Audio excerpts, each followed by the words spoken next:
Hi guys, আজকে আমরা চলে আসি ষষ্ঠ শ্রেণীর ষান্মাসিক সামষ্টিক মূল্যায়ন 2024 বিষয় বাংলা, শ্রেণী ষষ্ঠ, শিক্ষার্থী নির্দেশিকা। বাংলা ষষ্ঠ শ্রেণী বাংলার প্রশ্নপত্র। নির্দেশনা বুঝতে সমস্যা হলে শিক্ষক বা সহপাঠী সাথে আলাপ করে যাবে, প্রয়োজনে পাঠ্য বইয়ের সাথে নেওয়া যাবে। মানে তোমাদের যে বাংলা বই ওইটা তোমরা নিতে পারবে, এটা তোমরা পড়ে আগে বুঝবে।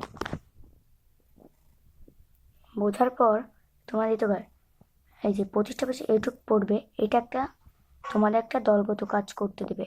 এটা আসলে একটা দলগত কাজ। তারপরে নিচে কাজ এক, উপরে অনুষ্ঠানকে কেন্দ্র করে জোড়া বললাম না এখানে এটা একটা দলগত কাজ, এই সেই কাজটা। এই অনুষ্ঠান আয়োজন নিয়ে কথা বলা যায় এমন ব্যক্তিদের একটি তালিকা বানাও। প্রথমে তোমরা একটা তালিকা বানাবে।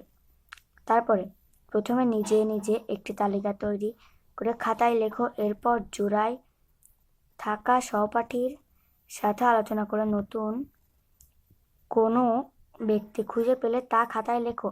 সবশেষে দুইটি তালিকা একসাথে করে একটি চূড়ান্ত তালিকা তৈরি করো। তোমাদের এইটা একটি চূড়ান্ত তালিকা তৈরি করতে হবে।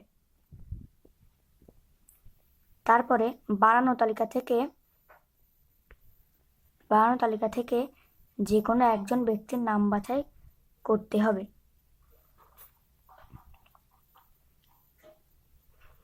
কাজ 2, তোমার বাছাই করা ব্যক্তির সাথে কথোপকথন একটি নমুনা তৈরি করো। কথোপকথন তৈরির সময় নিচের বিষয়গুলো খেয়াল করো।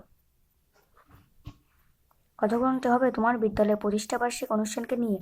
কথোপকথনকে সর্বনাম অনুযায়ী ক্রিয়া শব্দের মর্যাদা বজায় রাখতে হবে।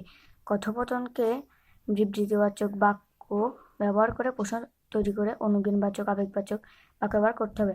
এটা তোমরা দলগত কাজ, মানে এটা তোমার শিক্ষককে নিয়ে একটি কাজ করতে হবে। মানে আমার বিদ্যালয়ের শিক্ষা প্রতিষ্ঠান কেমন চলছে, এর উত্তর আমরা দেব কালকে রাত্রে। কথোপকথনকে লিখতে গিয়ে নিজের শব্দ, এটা কিছু না, এটা এমনি একটা রিডিং।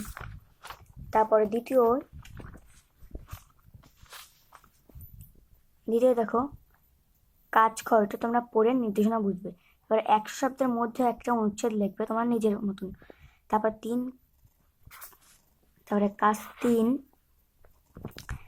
মানে নিচের ছকের অনুরূপ একটি ছক তোমার খাতায় আঁকো।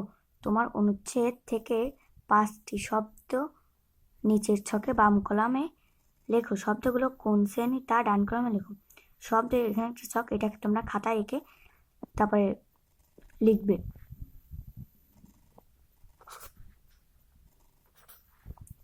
তারপরে 4 নিচের ছকের অনুরূপ একটি ছক তোমার খাতায় আঁকো। তোমার ব্যবহৃত 5টি জ্যোতিচিহ্ন ব্যবহারের কারণ দেওয়া হলো। এটা জ্যোতিচিহ্ন সহ বাক্য, এখানে কিছু লিখবে আর জ্যোতিচিহ্ন ব্যবহারের কারণ এইটা লিখবে। 5 বাক্য, এখানে এইটা লিখে 5 নম্বরে তোমরা 2টা বাক্য লিখবে 2টি শব্দ থেকে। মানে তোমরা যে 3 নম্বরে যে 1 শব্দের মধ্যে যে বাক্যটা লিখেছো ওইখান থেকে 2টো বাক্য লিখবে। তারপরে আমরা চলে যাই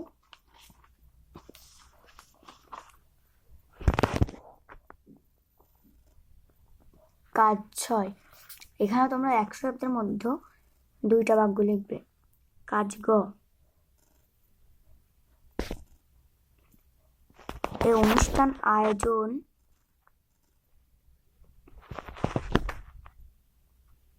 এটা তোমাদের একটা দলগত কাজ।